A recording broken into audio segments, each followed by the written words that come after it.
Halo, pada kesempatan kali ini saya akan menjelaskan pendidikan menurut John Dewey. Buku yang saya gunakan untuk presentasi kali ini saya ambil dari John Dewey sendiri yang berjudul Democracy and Education. Juga saya mengambil sedikit dari buku Experience and Education karya John Dewey itu juga. Oke, lanjut ke riwayat hidup. Singkat saja bahwa John Dewey ini lahir pada tanggal 20 Oktober tahun 1859. Dia lahir dari seorang keluarga pebisnis yaitu Sprague Dewey dan juga Lucina. Dia menempuh pendidikan pertamanya sekolah dasar di distrik nomor 3 Burlington pada tahun 1867. Sekolah menengah College and Willard Street pada tahun 1872.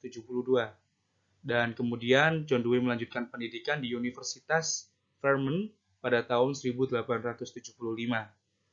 Gelar doktoralnya itu ia raih pada tahun 1884 di Universitas Johns Hopkins. Kemudian, ia menjadi dosen filsafat dan juga psikologi di Universitas Michigan dan dekan Fakultas Filsafat di sana. Dia pindah ke Universitas Chicago untuk menjadi profesor filsafat, psikologi, dan pedagogi. Dan setelah 10 tahun berada di Chicago, ia kemudian pindah ke Universitas Columbia. Di sana, dia mendirikan dua laboratorium pendidikan, yakni di Universitas Chicago dan di Universitas Columbia.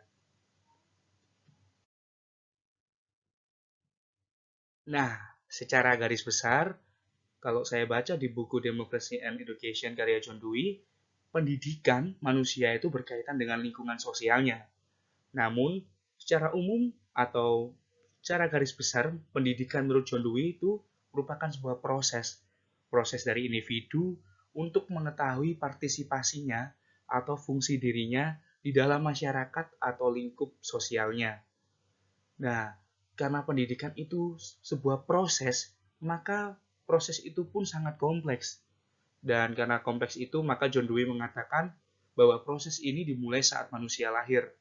Atau dalam buku, dia tuliskan sebagai pendidikan bawah sadar. Sebagai contoh, ketika saya kecil, saya dengan kesadaran yang ala kadarnya, ketika bayi, saya diajarkan untuk tidak menangis, atau ketika agak mulai tumbuh lagi, saya diajarkan untuk mengucapkan terima kasih ketika saya mendapatkan barang atau bantuan dari orang lain. Pendidikan semacam ini yang dikatakan oleh John Dewey sebagai pendidikan bawah sadar. Dan itu adalah proses dari manusia dalam meraih pendidikannya. Nah, kemudian John Dewey juga mengatakan bahwa proses pendidikan manusia itu memiliki dua sisi. Yang pertama sisi psikologis dan juga sisi sosial. Nah, meskipun keduanya ini memiliki keterkaitan yang tak terpisahkan satu sama lain antara psikologis dan sosial, tetapi John Dewey mengatakan bahwa sisi psikologis dari manusia tetap menjadi dasar dari proses pendidikannya.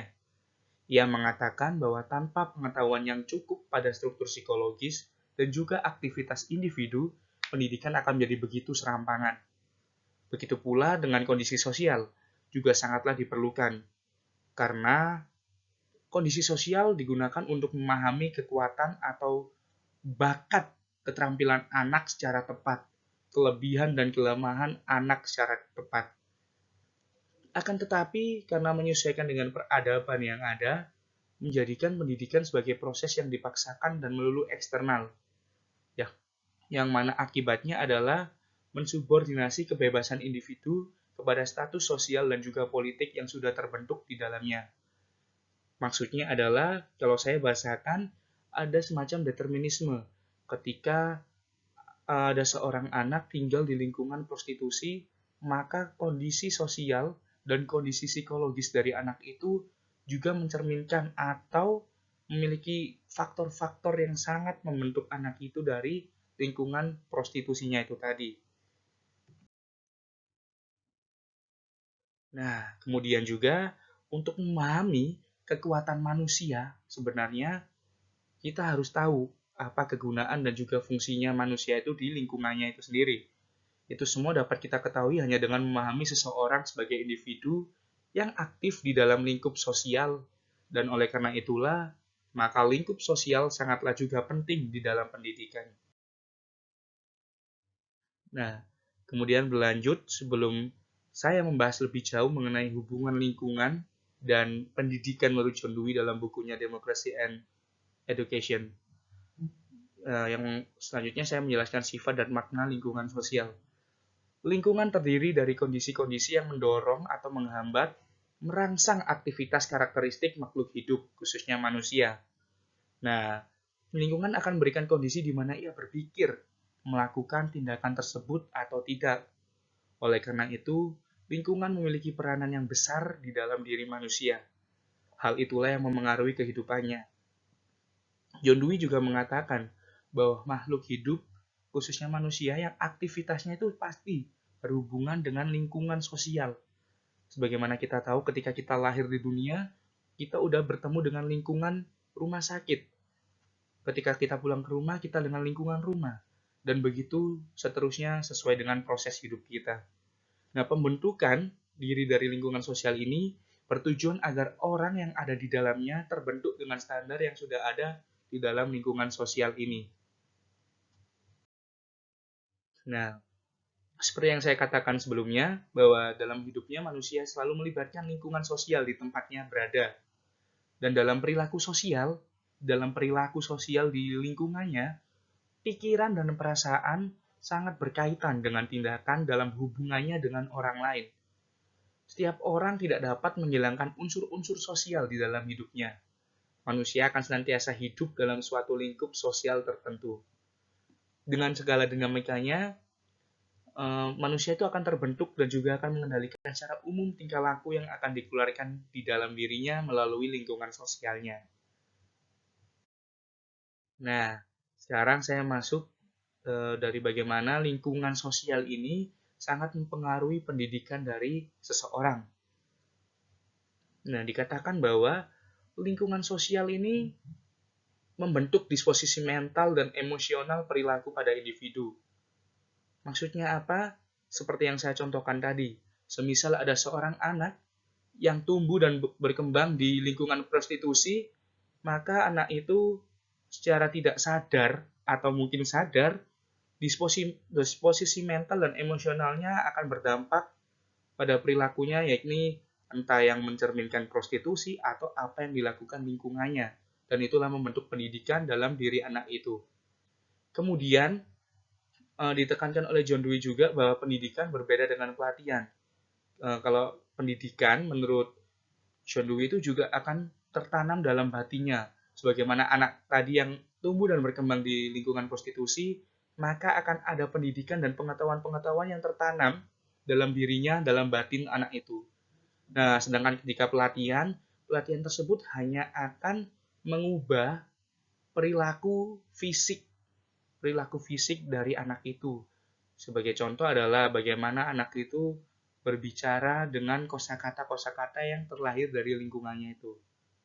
Nah, berhubungan dengan itu, John Dewey juga mengatakan bahwa bahasa itu memiliki fungsi edukatif dalam lingkungan. Bahwa dengan bahasa kita bisa bertukar informasi, bisa berkomunikasi, dan bisa menyatakan eksistensi kita di tengah lingkungan itu. Sehingga pendidikan pun bisa tersalurkan lewat bahasa dalam lingkungan. Nah, seperti sebelumnya, lingkungan sosial sebagai sarana edukatif. Di sini John Dewey juga menekankan bahwa ada perubahan dalam lingkungan sosial yang tetap memengaruhi pendidikannya. Bahwa manusia perlu adaptasi ketika masuk ke lingkungannya yang baru. Seperti contoh ketika anak yang tadi tinggal di lingkungan prostitusi pindah ke lingkungan yang elit atau ke lingkungan akademisi gitu. Jadi anak itu perlu adaptasi dengan kebiasaan-kebiasaan baru di lingkungannya yang baru itu. Nah, di sini John Dewey mengatakan bahwa sekolah ini juga merupakan sebuah lingkungan, namun sebuah lingkungan yang khusus. Bahwa sekolah ini berperan dalam kehidupannya sehari-hari. Dikatakan bahwa lingkungan selalu menyangkut pengaruh edukatifnya atau ketika lingkungan itu telah ditata dengan bertitik tolak dari efek edukatifnya. Maksudnya, setiap lingkungan sosial yang ada dalam hidup manusia itu memiliki daya didiknya masing-masing. Namun, ada lingkungan yang telah ditata dengan bertitik tolak dari efek edukatifnya. yakni sekolah itu sendiri, sehingga sekolah dapat berperan sebagai lingkungan khusus dan berperan dalam kehidupan sehari-hari anak untuk mengembangkan pendidikannya. Sekolah telah memikirkan pengalaman apa saja yang akan diberikan kepada anak itu, serta sikap apa yang akan diterima dan dihasilkan oleh mereka atas apa yang telah mereka terima. Nah, ini bisa disebut juga sebagai kurikulum atau silabus yang akan diberikan oleh sekolah untuk anak-anaknya itu tadi. Nah, sekolah sebagai lingkungan yang khusus ini juga memiliki 3 fungsi menurut John Dewey. Fungsi yang pertama adalah fungsi pendidikan bertahap, yang kedua fungsi seleksi pengalaman, dan yang ketiga fungsi sosial. Sebagai pendidikan secara bertahap di sekolah, maksudnya apa? Bahwa John Dewey melihat bahwa peradaban terlalu kompleks untuk diasimilasikan secara total, maka harus dipecah menjadi beberapa bagian dan bertahap. Nah, ini John Dewey melihat bahwa segala lingkungan sosial yang membentuk pendidikan dalam diri manusia atau diri anak itu sangatlah kompleks, sehingga harus dipecah menjadi beberapa bagian dan bertahap, sehingga itu menjadi lebih efektif sebagai pembentukan dan proses perkembangan dari anak itu. Dan John Dewey berpandangan bahwa sains sangat bermanfaat untuk peningkatan diri. Dan meskipun sangat jarang ya dilihat bahwa pendidikan-pendidikan yang diterima di dalam lingkungan sosial merupakan buah dari eksperimen sains. Tapi John Dewey tetap mengatakan bahwa dari sains inilah sangat bermanfaat untuk peningkatan diri siswa dan juga memperkaya pengalaman manusia. Oleh karena itu, di sini sekolah mengajarkan tentang sains supaya pengetahuan manusia akan alam semesta dan dunia menjadi luas. Yang kedua, sebagai seleksi pengalaman. Seperti yang saya katakan sebelumnya bahwa ada lingkungan-lingkungan sebagai contoh lingkungan prostitusi yang akan memberikan efek-efek yang tidak layak untuk perkembangan pendidikan si anak. Oleh karena itu, John Dewey mengungkapkan bahwa fungsi sekolah berikutnya adalah untuk menghilangkan ciri-ciri yang tidak layak dari lingkungan-lingkungan sosial yang menjadi pengaruh pada kebiasaan mental dari anak itu. Adanya proses seleksi ini tentunya diharapkan manusia akan semakin dimurnikan kembali pengetahuannya. Itulah juga mengapa sekolah menjadi sangat penting. Dan yang ketiga, atau fungsi yang terakhir, bahwa sekolah berfungsi sebagai fungsi sosial. Secara singkat, fungsi ini ingin menyeimbangkan unsur-unsur sosial yang diterima oleh anak atau siswa atau seseorang itu dari lingkungan-lingkungan sosialnya, sehingga bisa direlevansikan dari apa yang dia dapat dengan kehidupannya sehari-hari. Bahwa pendidikan sekolah harus memberikan relevansi dari pengetahuan dengan kehidupan sosialnya sehari-hari. Nah, John Dewey juga mengatakan bahwa pendidikan sekolah itu mengajak siswa untuk mampu bertumbuh dan menyatu dengan lingkungan sosialnya. Namun, tidak kemudian akhirnya membuat manusia itu menjadi terbatas hanya di situ saja. John Dewey juga berbicara tentang pertumbuhan sebagai siklus terus-menerus untuk menyesuaikan diri dengan konteks lingkungan yang berubah-ubah. Oleh karena itu, perlu adanya pendidikan untuk memberikan kepada manusia daya inovatif guna mengembangkan kemampuannya. Nah, kesimpulannya, secara garis besar, pendidikan menurut John Dewey dalam buku Democracy and Education berkaitan dengan lingkungan sosial dan secara khusus sebagai sebuah proses dari seseorang. Nah, lingkungan terdiri dari kondisi yang mendorong atau menghambat, merangsang aktivitas karakteristik makhluk hidup. Lingkungan sosial merupakan sesuatu yang tidak asing bagi manusia dan merupakan sesuatu yang sangat dekat. Karena dalam kehidupannya manusia selalu bertemu dengan lingkungan-lingkungan sosial yang membentuk pendidikannya itu. Melalui pembaruan diri secara terus-menerus dan melalui pendidikan anggota kelompoknya, suatu kelompok sosial atau komunitas dapat menopang dirinya sendiri.